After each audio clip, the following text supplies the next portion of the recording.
الحمد للہ رب العالمین والصلاة والسلام علی سید الانبیاء والمرسلین۔ الحمد للہ درس قرآن کی یہ نشست نمبر 297 ہے۔ اس سے پہلے سورہ فاطر کی آیت نمبر 11 تک درس دیا جا چکا ہے۔ آج انشاءاللہ سورہ فاطر کی آیت نمبر 12 سے درس کا آغاز ہوگا۔ یہ سورہ فاطر کا دوسرا رکوع ہے۔ اس میں اللہ رب العزت کا ارشاد پاک ہے، اعوذ باللہ من الشیطان الرجیم، بسم اللہ الرحمن الرحیم، وما يستوي البحران هذا عذب فرات سائغ شرابه وهذا ملح أجاج ومن كل تأكلون لحما طريا وتستخرجون حلية تلبسونها وترى الفلك فيه مواخر لتبتغوا من فضله ولعلكم تشكرون۔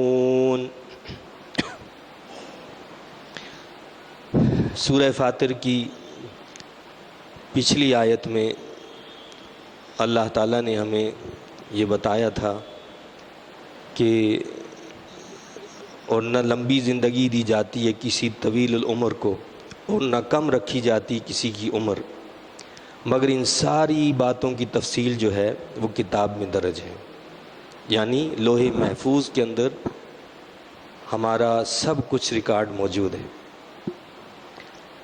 اور عمر کے زیادہ ہونے کا، عمر کے کم ہونے کا سارا تذکرہ اور زندگی کے تمام معاملات کا ذکر جو ہے اس کے اندر موجود ہے۔ اب یہ جو آیہ مقدسہ تلاوت کی ہے، اس میں اللہ رب العزت نے ارشاد فرمایا کہ اور یکساں نہیں ہو سکتے پانی کے دو ذخیرے، البحران، بحر سمندر کو عام طور پر کہا جاتا ہے، لیکن علماء لغت نے یہ بھی وضاحت کی ہے کہ بحر ہر اس بڑے پانی کے ذخیرے کو کہا جاتا ہے، چاہے وہ سمندر کا پانی ہو یا دریا کا پانی ہو۔ تو چونکہ جو سمندر کا پانی ہوتا ہے وہ کڑوا ہوتا ہے، وہ نمکین ہوتا ہے، جبکہ دریا کا پانی جو ہوتا ہے وہ میٹھا ہوا کرتا ہے۔ تو فرمایا کہ اور یکساں نہیں ہو سکتے پانی کے دو ذخیرے، یہ ایک میٹھا ہے بہت شیریں، اس کا پینا بڑا خوشگوار ہے، کسی چشمے کا پانی پی لیں، کسی نہر کا پانی پی لیں، اور کسی دریا کا پانی پی لیں، وہ بڑا میٹھا ہوگا۔ تو کیا فرمایا کہ ایک میٹھا ہے بہت شیریں، اس کا پینا بڑا خوشگوار ہے، اور یہ دوسرا سخت نمکین کھاری تلخ۔ سمندر کا پانی کوئی نہیں پی سکتا کیونکہ وہ کڑوا ہوتا ہے، وہ بہت کھاری ہوتا ہے۔ تو فرمایا کہ یہ دونوں پانی برابر نہیں ہو سکتے۔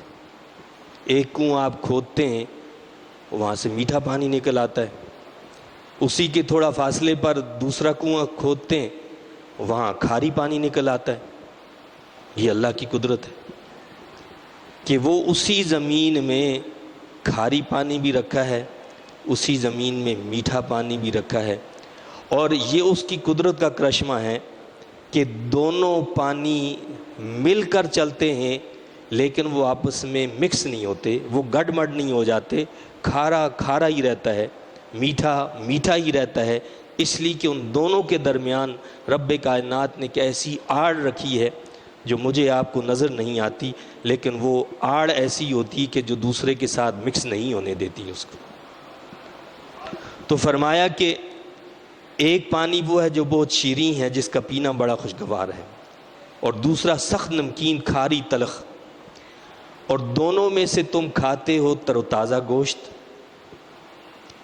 لیکن ان دونوں پانیوں کی خاص بات کیا بتائی کہ پانی چاہے کھارا ہو یا میٹھا ہو، سمندر کا پانی ہو یا دریا کا پانی ہو، میٹھا پانی بھی وہ چیز دیتا ہے اور کھارا پانی بھی وہی چیز دیتا ہے۔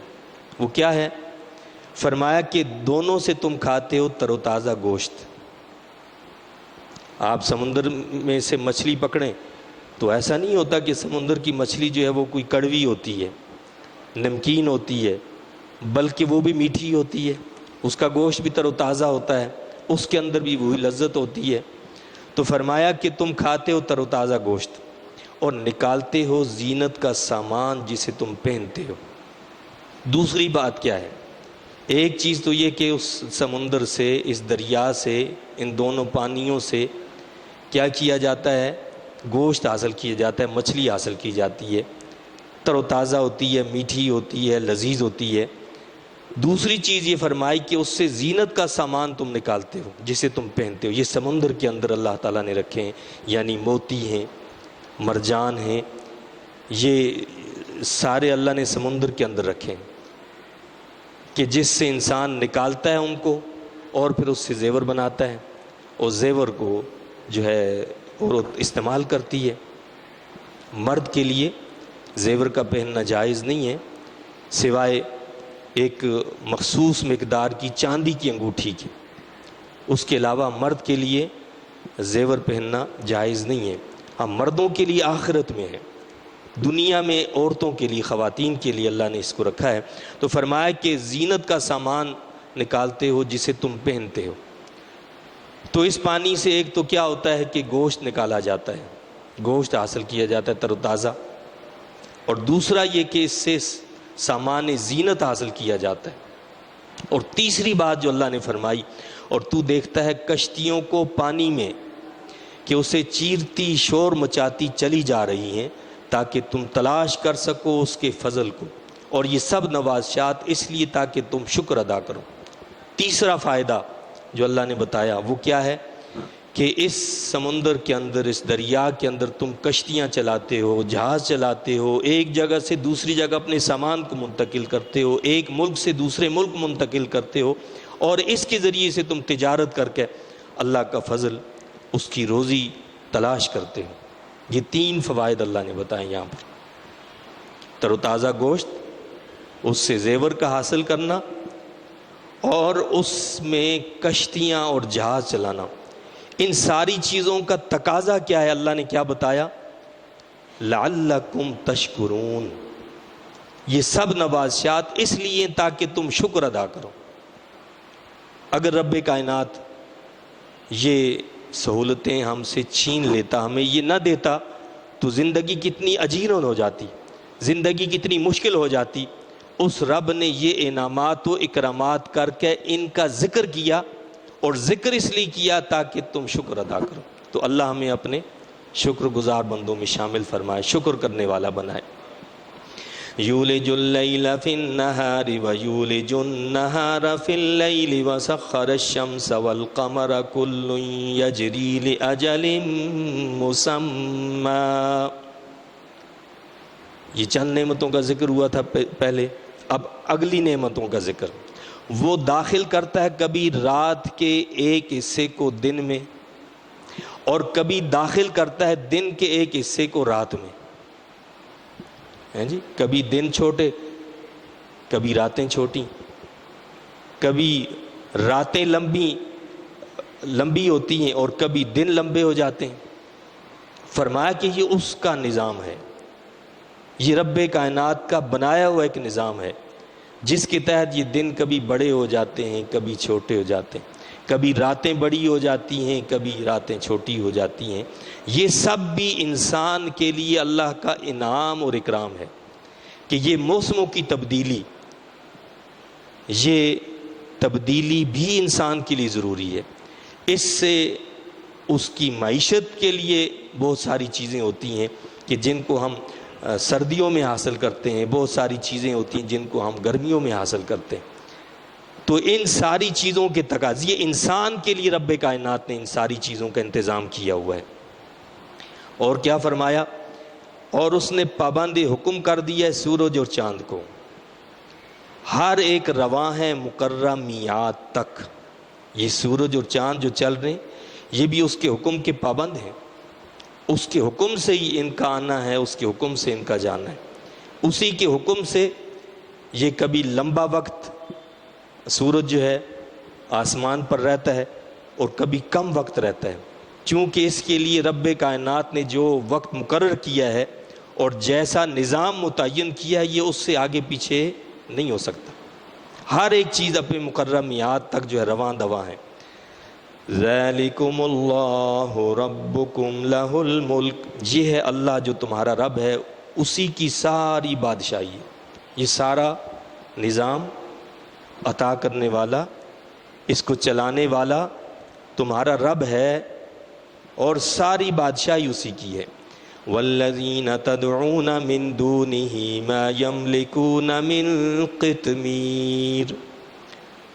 اب یہ اللہ کی قدرتوں کا ذکر کرنے کے بعد کہ اللہ تو وہ ہے کہ جس نے کیا کیا تمہارے لیے دو پانی، ایک میٹھا ایک کھارا چلا دیے، ان میں اللہ نے تر و تازہ گوشت رکھا، اس میں جو ہے تمہارے لیے زینت کا سامان رکھا، اس میں رب کائنات نے تمہیں کشتیاں اور جہاز چلانے کی جو ہے سہولت عطا فرمائی، وہ تمہارے ذہن کے اندر ایسا مادہ اور ایسی چیز پیدا کر دی کہ تم اس سمندر اور اس پانی پر جو ہے کشتیاں اور جہاز چلا سکو۔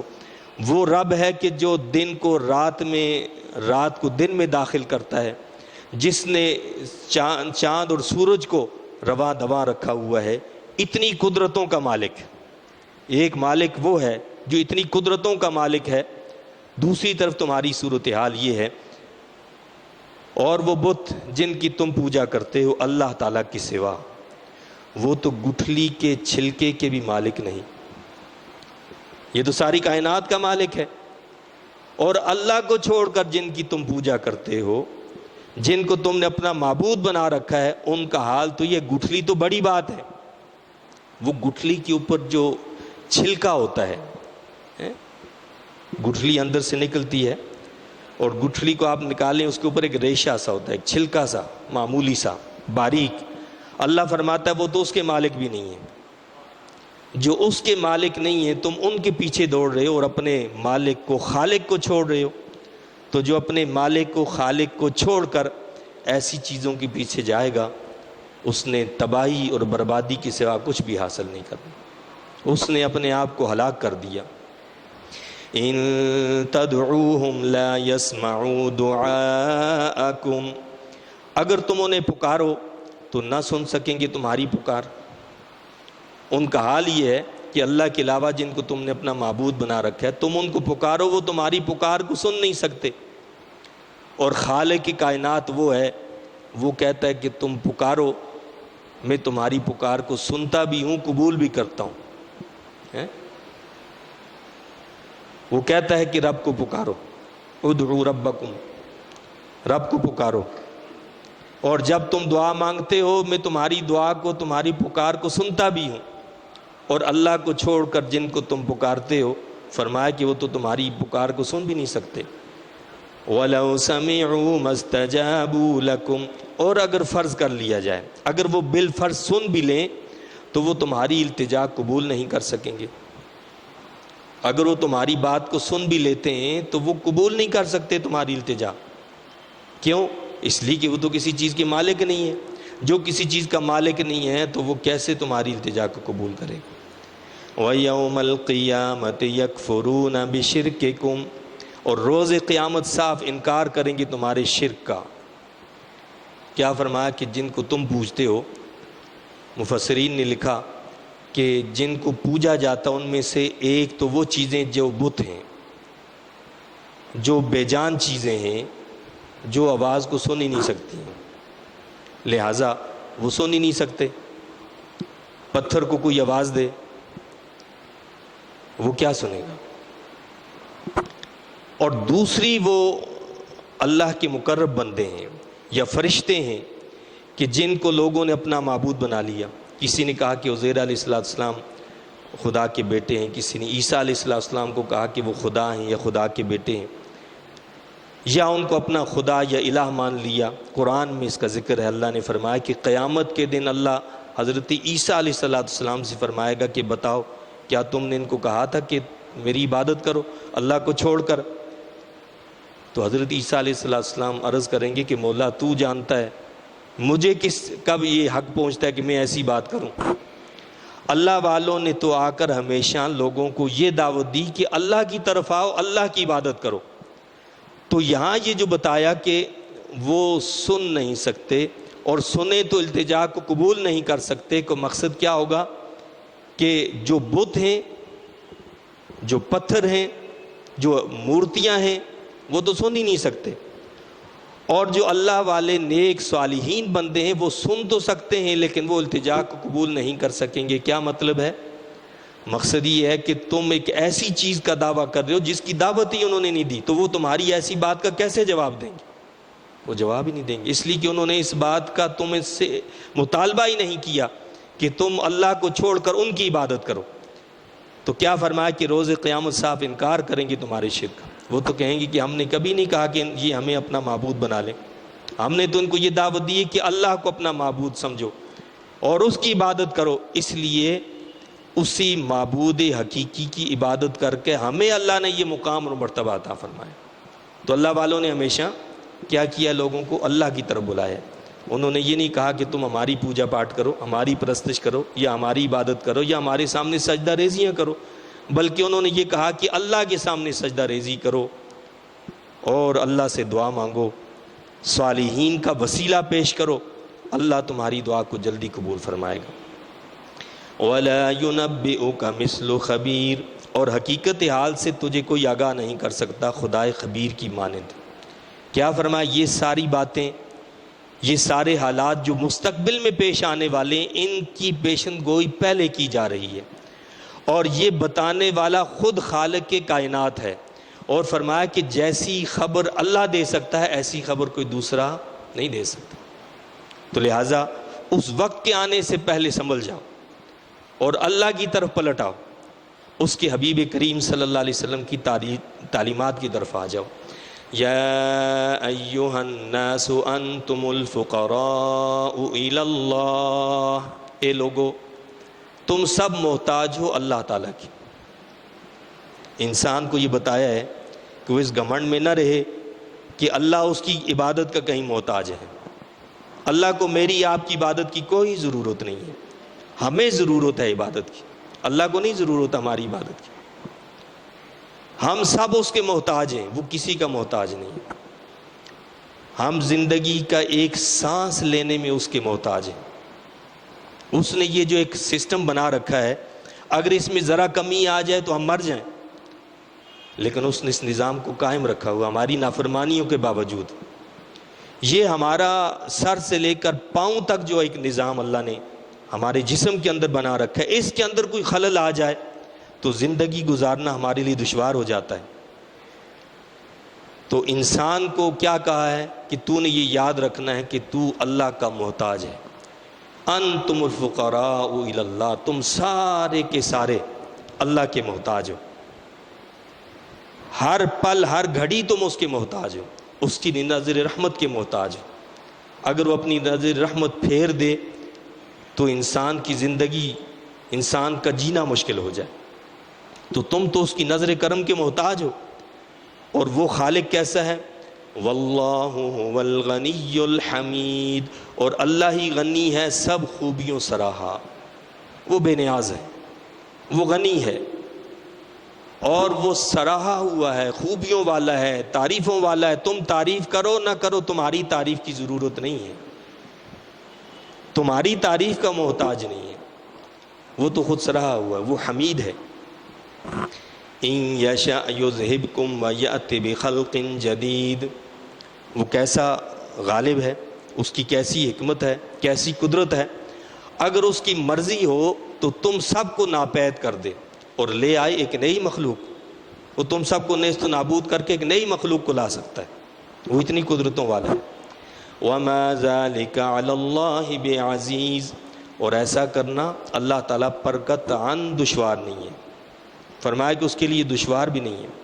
وَلَا تَزِرُ وَازِرَةٌ وِزْرَ أُخْرَى، اور بوجھ نہیں اٹھائے گا کوئی گناہگار کسی دوسرے کا بوجھ۔ کئی لوگ جو ہیں وہ اسلام قبول کرتے تھے تو ان کے جو بڑے لوگ ہوتے تھے وہ بلاتے تھے کہ بھائی یہ تم نے کیا کر لیا ہے، چھوڑو اس کو، یہ سب کوئی قیامت وغیرہ کچھ نہیں ہے، یہ جو باتیں ہوتی ہیں۔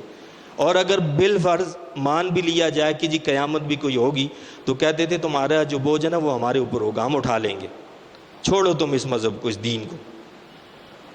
اللہ نے رد فرمایا، اور بوجھ نہیں اٹھائے گا کوئی گناہگار کسی دوسرے کا بوجھ۔ دنیا میں تو ایک انسان دوسرے کا مادی بوجھ اٹھا لیتا ہے، مادی بوجھ اٹھا لیتا ہے کہ میرے پاس ایک بوری ہے اور میں نہیں اٹھا سکتا تو آپ اس کو شاید اٹھا لیں، میرے پاس کچھ سامان ہے میں اس کو نہیں اٹھا سکا، آپ شاید اس کو اٹھا لیں۔ لیکن قیامت کے دن ایسا نہیں ہو سکتا۔ وہاں جس بوجھ کی بات ہو رہی ہے یہ مادی بوجھ نہیں ہوگا، یہ اعمال کا بوجھ ہوگا، اسے کوئی نہیں اٹھا سکے گا۔ اور صورتحال یہ ہوگی، حضرت اکرمہ اس کی تفسیر میں کہتے ہیں کہ قیامت کا دن ہوگا اور ایک شخص اپنے باپ کے پاس آئے گا اور اس سے کہے گا کہ والد مکرم، میرے محترم باپ، میں تیرا بڑا فرما بردار بیٹا ہوں اور ہمیشہ آپ کے ساتھ احسان کا معاملہ کیا، آپ کی ہر بات کو مانا، آپ کا مطیع فرما بردار رہا۔ آج مجھے صرف ایک نیکی کی ضرورت ہے، آج مجھے صرف ایک نیکی کی ضرورت ہے اور اس مشکل میں پھنسا ہوں، اس مشکل سے آج مجھے چھٹکارا دلوا دیں، ایک نیکی صرف مجھے دے دیں۔ باپ کیا جواب دے گا؟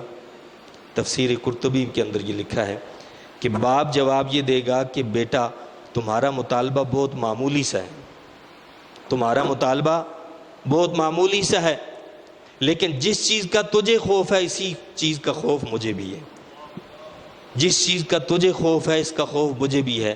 وہ ایک نیکی دینے سے معذرت کر دے گا۔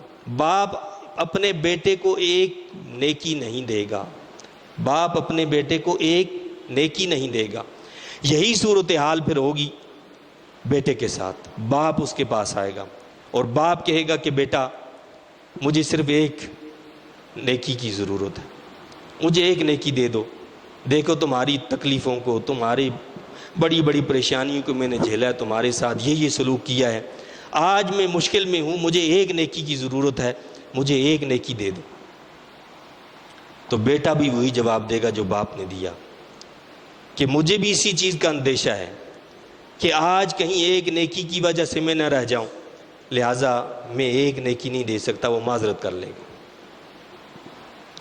اور اسی طرح ایک شخص اپنی بیوی کے پاس جائے گا اور اس سے کہے گا کہ میں نے تمہارے ساتھ دنیا میں بہت اچھا سلوک کیا، تمہاری ہر فرمائش کو پورا کیا، تمہیں کبھی دکھ اور تکلیف نہیں پہنچائی، آج مجھے صرف ایک نیکی کی ضرورت ہے، مجھے ایک نیکی دے دو یا میرا ایک گناہ لے لو۔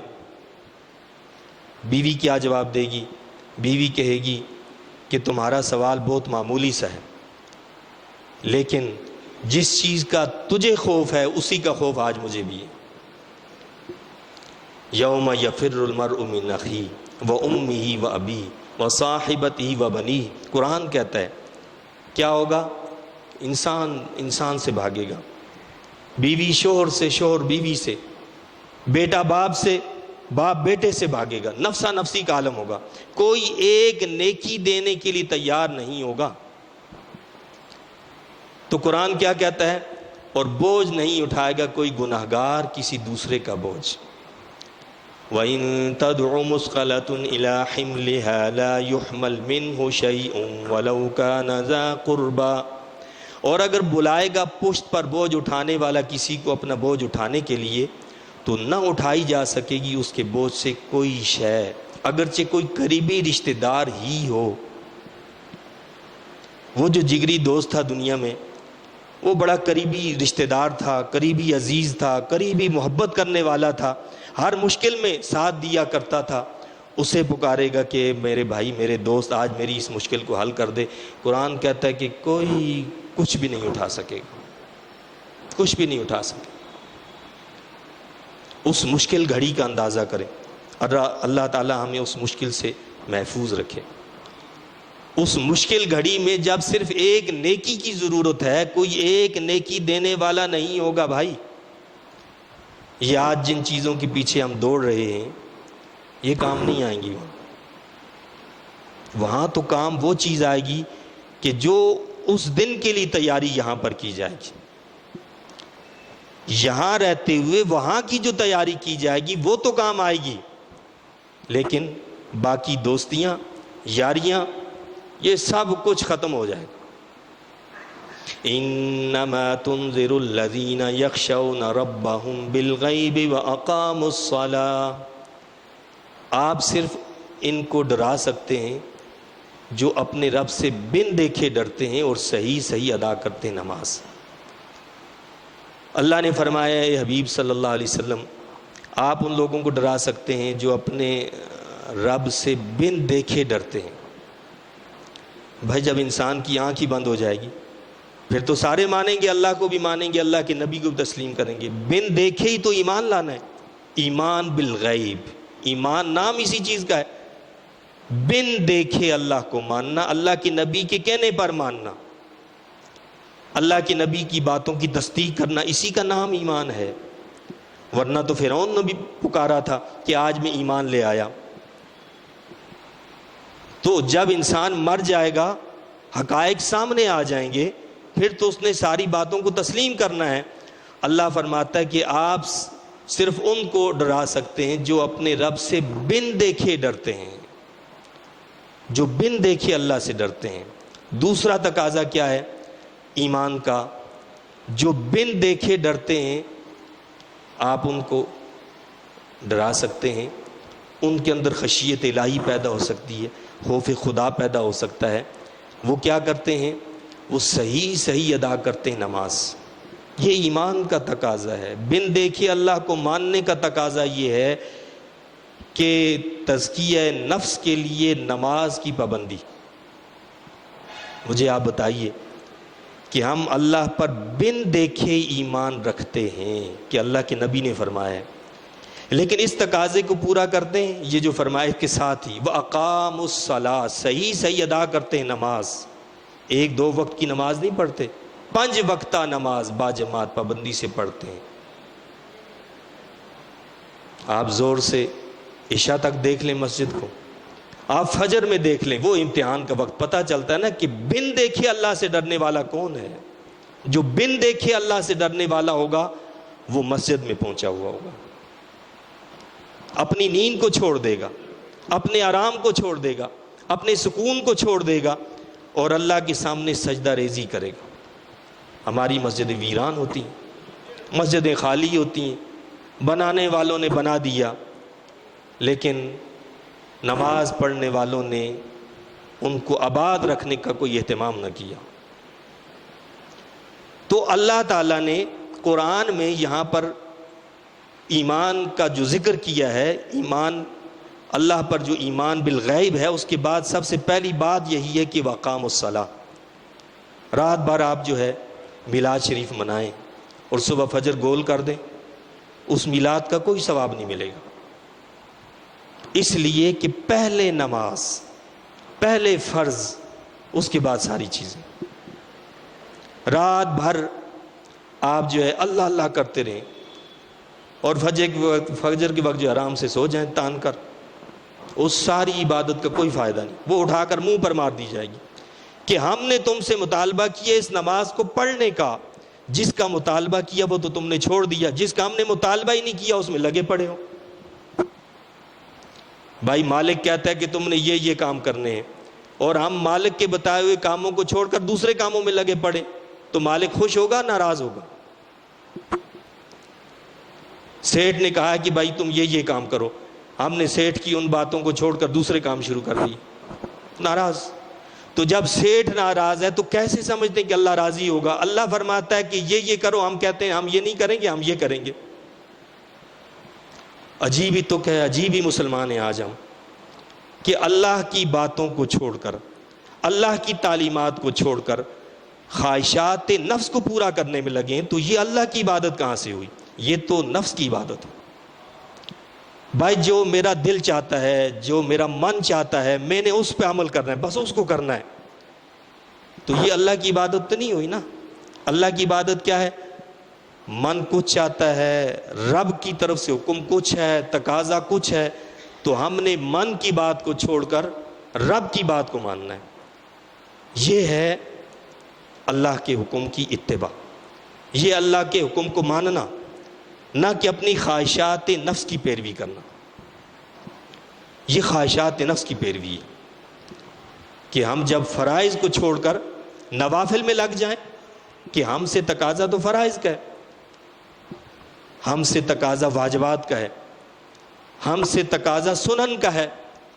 ہم نے فرضوں کو چھوڑ دیا، ہم نے واجبوں کو چھوڑ دیا، ہم نے سنتوں کو چھوڑ دیا اور لگ گئے نفلوں میں.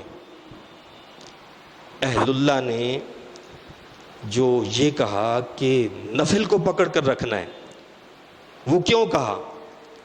نفل کو پکڑ کر رکھنے کا مطلب یہ کہ جو نفل کو پکڑ کر رکھے گا نہ وہ سنت کو چھوڑے گا، نہ وہ واجب کو چھوڑے گا، نہ وہ فرض کو چھوڑے گا. آخر میں رکھنا یعنی جو حد ہوتی ہے ایک نا، بھائی ایک شخص جو ہے وہ بس سنت پڑھے بھاگ گیا، ایک دن آئے گا وہ سنت بھی جائے گا اور واجب پہ آ جائے گا، ایک دن آئے گا واجب بھی جائے گا اور فرض رہ جائے گا. تو کہا کہ نفل کو پکڑ کر رکھو. نفل کو پکڑ کر رکھو کا مطلب یہ تھوڑا کہ آپ نفل کو پکڑ لیں اور باقی غائب کر دیں. نفل کو اس لیے پکڑ کے رکھو کہ نفل کے پکڑنے کا مقصد یہ ہے کہ سنتوں کو بھی پکڑے رہو گے، واجبات کو بھی پکڑے رہو گے، فرائض کو بھی پکڑے رہو گے. لیکن ہم نے ان کی بات کا الٹ کر لیا، ہم نے نفل کو تو پکڑ دیا اور ادھر سے ساری چیزوں کو ہٹا دیا. تو اللہ فرماتا ہے کہ آپ ان کو ڈرا سکتے ہیں جو اپنے رب سے بن دیکھے ڈرتے ہیں اور صحیح صحیح ادا کرتے نماز.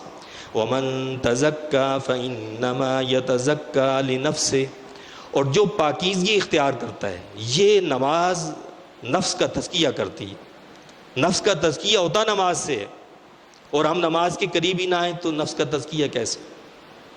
نفس کا تزکیہ کرتی ہی نماز ہے. تو فرمایا کہ جو پاکیزگی اختیار کرتا ہے سو وہ اپنی بھلائی کے لیے ہی اختیار کرتا ہے. کوئی یہ نہ سمجھے کہ اس نے کوئی نیکی کی ہے، اس نے نماز پڑھ لی ہے، اس نے قرآن پڑھ لی ہے، اس نے کوئی اور نیکی کر لی ہے، اس نے کسی پر احسان کر دیا، اللہ پر، اللہ کے نبی پر. فرمایا کہ ایسی کوئی بات نہیں. جو ایسا کرتا ہے وہ اپنے لیے بھلے کے لیے کرتا ہے. جس نے ایسا کیا اس نے اپنا بھلا کیا. وَإِلَى اللَّهِ الْمَصِيرُ، اور یاد رکھو آخر کار اللہ کی طرف ہی لوٹنا ہے. سب لوٹ کر اسی کے پاس جانا ہے. وہ بتا دے گا کہ تم نے فلانا کام کس کے لیے کیا تھا، میرے لیے کیا تھا یا کسی اور کے لیے کیا تھا. وَمَا يَسْتَوِي الْأَعْمَى وَالْبَصِيرُ. اب اللہ نے کچھ مثالیں دی مومن اور کافر کی مثال جو ہے. کیا فرمایا؟ وَمَا يَسْتَوِي الْأَعْمَى وَالْبَصِيرُ، اور یکساں نہیں ہے اندھا اور بینا. ایک دیکھنے والا ہے اور ایک نابینا ہے، دونوں برابر ہو سکتے؟ نہیں ہو سکتے. وَلَا الظُّلُمَاتُ وَلَا النُّورُ، اور نہ یکساں ہیں اندھیرے اور نور، روشنی اور اندھیرا برابر ہو سکتے ہیں؟ بھائی ابھی روشنی ہے اور روشنی ختم ہو جائے، اندھیرا چھا جائے، دونوں برابر ہیں؟ نہیں. روشنی میں ہر چیز نظر آتی ہے، اندھیرے میں کچھ نظر نہیں آتا. وَلَا الظِّلُّ وَلَا الْحَرُورُ، اور نہ یکساں ہے سایہ اور تیز دھوپ. وَمَا يَسْتَوِي الْأَحْيَاءُ وَالْأَمْوَاتُ، اور نہ ہی ایک جیسے ہیں زندے اور مردے. زندہ لوگ اور مردہ لوگ برابر ہو سکتے ہیں؟ بھائی زندہ اپنی زندگی میں فوائد حاصل کر سکتا ہے، مردہ لاکھ چاہے کہ وہ کچھ فوائد حاصل کر لے اب آخرت کے لیے تو وہ کچھ حاصل نہیں کر سکتا. ان اللہ یسمع من یشاء، بے شک اللہ تعالیٰ سناتا ہے جس کو چاہتا ہے. وما انت بمسمع من فی القبور، اور آپ نہیں سنانے والے جو قبروں میں ہیں. ان انت الا نذیر، نہیں آپ مگر بر وقت ڈرانے والے. اب یہاں اللہ تعالیٰ نے جو کہا کہ زندہ اور مردہ برابر نہیں ہو سکتے اور آپ جو ہے نہیں سنانے والے جو قبروں میں ہیں، یہاں مردوں سے مراد جیتے جاگتے انسان ہیں. جیتے جاگتے چلتے پھرتے انسان مراد ہیں جن کی روحیں مردہ ہو چکی ہیں، جو چلتے پھرتے مقبرے ہیں، قبریں ہیں. چلتے پھرتے مقبرے ہیں، قبریں ہیں، اس لیے کہ روحیں مردہ ہو چکی ہیں. اور زندوں سے مراد وہ لوگ ہیں کہ جن کی روحیں زندہ ہیں، جن کے دل زندہ ہیں. جو چلتے پھرتے مقبرے نہیں ہیں بلکہ ان کے اندر انسانیت موجود ہے. ان کے اندر زندہ دل موجود ہے، اور اس زندہ دل کا ہی تقاضا کیا ہے۔ میر درد نے اس فلسفے کو بڑے اچھے انداز میں بیان کیا، کہا کہ مجھے یہ ڈر ہے دل زندہ تو نہ مر جائے، مجھے یہ ڈر ہے دل زندہ تو نہ مر جائے، کہ زندگانی عبارت ہے تیرے جینے سے، زندگانی عبارت ہے تیرے جینے سے۔ اگر دل زندہ ہے تو انسان زندہ ہے، اور دل ہی مر گیا تو پھر انسان مردہ ہے، وہ چلتا پھرتا جو ہے مردہ ہے۔ رہا یہ کہ آپ نہیں سنانے والے جو قبروں میں ہیں، تو اس سے مراد کیا ہے؟ یعنی جو دل کے مردہ ہو چکے ہیں آپ ان کو نہیں سنا سکتے۔ یہ مراد نہیں کہ جو قبروں میں وہ نہیں سننے والے ہیں، جو قبروں میں وہ تو سنتے ہیں۔ اور پھر فرمایا کہ اللہ جس کو چاہتا ہے سناتا ہے، یسمع من یشاء، اللہ جس کو چاہتا ہے سنا دیتا ہے۔ حضرت سلیمان علیہ السلام کو 3 میل کے فاصلے سے چمٹی کی آواز سنا دیتا ہے اللہ تو قبروں والے تو سنتے ہیں۔ اسی لیے حکم ہے کہ جب قبروں پر جاؤ تو سلام کرو۔ اور اللہ کے نبی صلی اللہ علیہ وسلم نے بدر کے موقع پر 3 دن کے بعد جو کافر تھے ان کافروں کی لاشوں پر تشریف لائے اور ان کو مخاطب کیا۔ صحیح مسلم میں، صحیح بخاری میں یہ حدیث موجود ہے۔ تو حضرت عمر رضی اللہ عنہ نے عرض کی کہ یا رسول اللہ صلی اللہ علیہ وسلم، آپ ان مردوں سے مخاطب میں فرمایا کہ تم ان سے زیادہ نہیں سنتے ہو، یعنی جس طرح تم آواز سن رہے ہو اس طرح یہ بھی سن رہے ہیں۔ یہ جواب نہیں دے سکتے، یہ آپ ان باتوں سے فائدہ نہیں اٹھا سکتے، اور ہم جو زندہ دنیا کے اندر ہیں ہم ان باتوں سے فائدہ اٹھا سکتے ہیں۔ تو اللہ کیا فرماتا ہے؟ ان انت الا نذیر، نہیں ہیں آپ مگر بر وقت ڈرانے والے۔ آپ نذیر ہیں، آپ ڈرانے والے ہیں، آپ لوگوں کو خبردار کرنے والے ہیں، آپ لوگوں کو جگانے والے ہیں۔ آپ کا کام ہے لوگوں کو جگا دینا، لیکن جو جاگتا ہوا نہ جاگے، جو جاگتے ہوئے بھی نہ جاگے، جاگتے ہوئے سو جائے، اس کو کون جگا سکتا ہے؟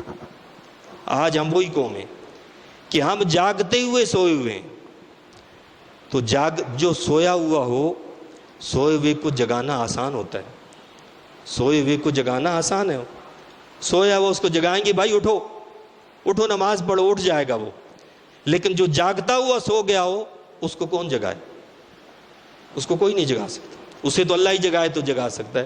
تو مقصد یہ ہے کہ ان کے دل ایسے مردہ ہو چکے ہوتے ہیں، ان کا ضمیر اتنا بے حس ہو چکا ہوتا ہے، انسانیت اتنی ختم ہو چکی ہوتی ہے کہ کسی بات کی ان کو کوئی پرواہ نہیں ہوتی۔ تو فرمایا کہ ان انت الا نذیر، آپ جگانے والے، آپ ڈرانے والے ہیں، جگانے والے ہیں، صدا دینے والے ہیں، حی علی الصلاح حی علی الفلاح کہنے والے ہیں۔ گھروں سے پکڑ کر لا کر نماز نہیں پڑھا سکتے، یہ آپ کا کام نہیں۔ آپ کا کام ہے صدا کو بلند کر دینا۔ انا ارسلناک بالحق بشیرا ونذیرا، ہم نے آپ کو بھیجا حق کے ساتھ خوشخبری سنانے والا اور بر وقت ڈرانے والا۔ وَإِن مِّنْ أُمَّةٍ إِلَّا خَلَا فِيهَا نَذِيرٌ، اور کوئی امت ایسی نہیں جس میں کوئی ڈرانے والا نہ گزرا ہو۔ اللہ فرماتا ہے محبوب ہم نے آپ کو حق کے ساتھ خوشخبری سنانے والا اور بر وقت ڈرانے والا بنا کر بھیجا ہے۔ یہ عظیم مہینہ ربیع الاول شریف کا، جس کی 12 تاریخ کو اللہ تعالیٰ نے فضل اور کرم فرمایا کہ حضور نبی کریم صلی اللہ علیہ وسلم اس کائنات میں جلوہ گر ہوئے، اور اس کائنات کا عالم یہ تھا کہ روح انسانی تڑپ رہی تھی، سسکیاں لے رہی تھی، اور جو ظالم تھے وہ مغلوب لوگوں پر ظلم کیا کرتے تھے، جو بے سہارا تھے ان کے سہارے مزید چھینے جا رہے تھے، طاقتور لوگ جو ہیں کمزوروں پر ظلم کیا کرتے تھے۔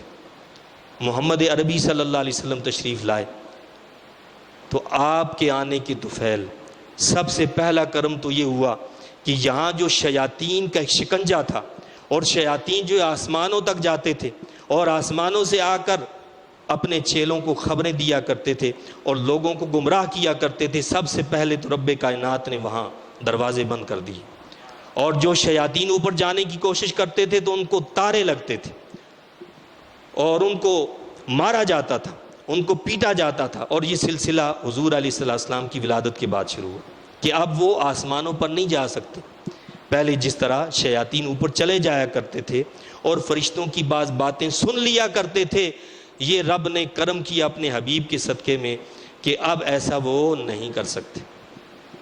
اندھیرے چھٹنے کا وقت آ چکا تھا، چونکہ ہر طرف ظلمتیں تھیں، تو اللہ نے کرم کیا اور اپنا آخری نبی محمد عربی صلی اللہ علیہ وسلم کو بنا کر بھیجا، آخری نبی بنا کر بھیجا کہ اب ان کے بعد کسی اور نبی کی ضرورت نہیں، یہ آخری نبی ہیں اور انہوں نے ساری ظلمتوں کو دور کرنا ہے۔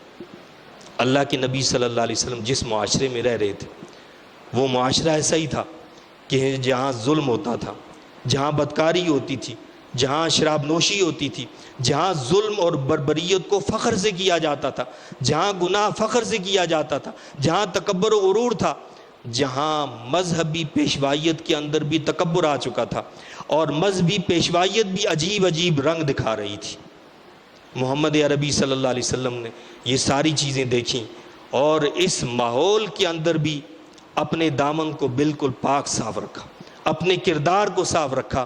دشمن نے بھی کہا کہ صادق ہیں، دشمن نے بھی کہا کہ امین ہیں، دشمن نے بھی کردار کی جو ہے خود ثبوت دیا کہ ان کے کردار پر کوئی انگلی نہیں اٹھائی جا سکتی۔ لیکن اس معاشرے کے اس تعفن کو دیکھ کر محمد عربی صلی اللہ علیہ وسلم کا دل جو ہے بڑا روتا تھا۔ چنانچہ اللہ کے حبیب علیہ الصلوۃ والسلام نے اس ماحول اور معاشرے کو چھوڑ کر تنہائی اختیار کی، غار حرا میں جا کر مراقبہ کرنے لگے۔ کئی دنوں تک اللہ کے نبی صلی اللہ علیہ وسلم وہاں سے تشریف نہ لاتے اور وہاں عبادت الہی میں، مراقبے میں مصروف رہتے۔ یہ جو ہمارے بزرگان دین اسلاف مراقبے کرواتے ہیں، یہی چیز ہے۔ تقریباً 2 سال تک حضور علیہ الصلوۃ والسلام غار حرا میں اس طرح جا کر مراقبہ کرتے رہے اور سوچتے رہے، غور و فکر فرماتے رہے کہ اس معاشرے کا کیا بنے گا۔ وہیں اللہ تعالیٰ نے یہ کلام عطا فرمایا اپنے حبیب علیہ الصلوۃ والسلام کو، اور اقرأ بسم ربک الذی خلق، یہ وحی نازل ہوئی، قرآن دیا گیا۔ جب آپ نے کہا کہ میں تو پڑھنے والا نہیں، اقرأ، فرشتے نے کہا کہ اقرأ، پڑھیں، آپ نے فرمایا کہ مانا بقارن، میں پڑھنے والا نہیں۔ اس کا یہ مطلب نہیں ہے کہ مجھے پڑھنا نہیں آتا، یعنی میں پڑھ نہیں سکتا۔ قاری کس کو کہتے ہیں؟ قاری کہتے ہیں پڑھنے والے کو، تو لوگ غلط ترجمہ کرتے ہیں اس کا۔ تو اللہ کے نبی صلی اللہ علیہ وسلم نے کیا فرمایا؟ ما انا بقارئ، میں پڑھنے والا نہیں، بھائی میں پڑھنے والا نہیں ہوں۔ جب فرشتے نے کہا اقرأ بسم ربک، اپنے رب کے نام سے پڑھیے، تو اپنے رب کے نام سے پڑھنا شروع کر دیا۔ رب کا نام آیا تو میں پڑھوں گا، لیکن جب تک رب کا نام نہیں آیا تھا تو کہا کہ ما انا بقارئ، میں پڑھنے والا نہیں ہوں۔ یہ قرآن، یہ کلام ہمیں دیا محمد عربی صلی اللہ علیہ وسلم نے، اس کلام کے ذریعے سے ظلمتوں کو دور کیا، اندھیروں کو دور کیا، روشنیاں پھیلائیں، اور ہمیں بھی کہا کہ اس کلام مجید کو اور میری سنت کو مضبوطی سے تھام لو، بس تم کامیاب ہو جاؤ گے۔ محمد عربی صلی اللہ علیہ وسلم نے کمزور طبقے کا ساتھ دیا، غریبوں کا سہارا بنے، یتیموں کا سہارا بنے، اور معاشرے کا جو نچلا ترین طبقہ تھا اس کو آپ نے عزت دی، آپ نے اس کو اپنے ساتھ بٹھایا۔ لوگ ان کے ساتھ بات کرنا پسند نہیں کرتے تھے، آپ نے ان کو اپنے ساتھ بٹھایا، ان کے ساتھ کھایا، ان کے ساتھ پیا، ان کے ساتھ اٹھے بیٹھے، بلکہ اللہ نے پابند کیا اپنے حبیب علیہ الصلوۃ والسلام کو کہ ان کا ساتھ چھوڑنا ہی نہیں۔